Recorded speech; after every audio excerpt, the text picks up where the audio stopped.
Hello everyone, it's Marina and Terry. Hello. So today we are in Joshua Park and it is hot even though it is January.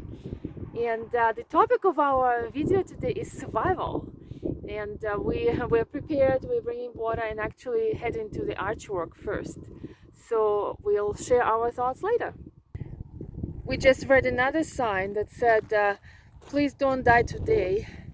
And I think it's very important because sometimes we feel like, oh, there is nothing going on for us, but we don't know what's coming tomorrow, right? So it's important to be hopeful. So Terry, did you have in your life moments when you were about to die? Of course, actually, yes. I've had some life experiences, be it jungles, underwater.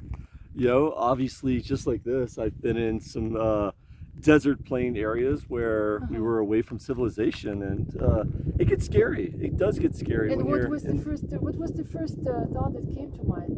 well, when you're in the unknown or in an environment that's not natural to you, you really have to start thinking, okay, what do I need to do in order to live? And what's out there that I'm exploring, and I'm in another world of creatures and life that I don't want to disrespect. So, how can I make it out of here? And there's always a way. Hey, Mm-hmm. I'm still alive. Yeah, great. It's so quiet here. So Terry, you look like a Bedouin in the desert right now. You feel like one? Oh, the desert is such a crazy place. Like when I got this in Turkey, it was all about just covering up your face like this so that when the sand hits you, you just have to be protected. So it's important to just always have cover, be prepared, and know what environment you're getting. Well, things happen in life. We get into struggles, accidents, scrapes, or whatever. I've unfortunately been in various accidents where, injuries occurred, even blood has occurred, and scrapes that, contusions and stuff like that. And, you know, it's difficult. You find yourself in a position where you don't know if you should react one way or the other. And then eventually you have to kind of put down like a sort of checklist. Am I okay? What do I need to do to get out of where I am into a safe area? And as you're scared and it's fearful, you have to eventually come to terms like this is my life. Everyone has to choose that mentality because it is important. And then you have to take that initiative to say I'm going to live, so I will do what it needs to find a way to either get help, put myself in a safe area, or realize there is ways to reach out in order to survive. Okay.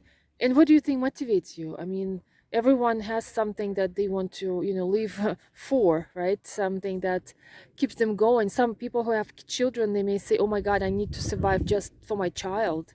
Of course. But what about other Well, reasons? we all know that clearly family, relationships, people in your life are connections toward values of wanting to live, you know. But I think there's also a sense of purpose in oneself that, you know, we're put on this planet, we don't know what our lifespan is. Our goals and ambitions obviously change, but there's a passion I think that no one's prepared to just give up, and the motivation to want to live is more about what's in here and understanding that it is important to live because it's your life. You choose and you want to have those next journeys in your life, and it's scary, but it is about passion and willingness. So Marina, what about yourself? Obviously we all clearly have these struggles of survival and fear. What experiences do you have, and what can you tell our viewers? There were some scary situations that involved other people, unfamiliar places where I had no control. But I want to tell you one thing: self-defense mechanism kicks in. It's in our genes. Even if we think everything is lost, something inside you will say, "No, I want to leave. This is not over." And you will start kicking like that frog. Remember that was in a jar of milk and it made butter and jumped out of that jar, right? And And again, sometimes praying or saying some mantras, connecting to what you believe in also helps, because then suddenly help is coming. Don't give up and find new creative ways getting out of the situation, right? That's some ways that we don't see right away. And that not only we're rewarded and we're surviving, we're also making miracles.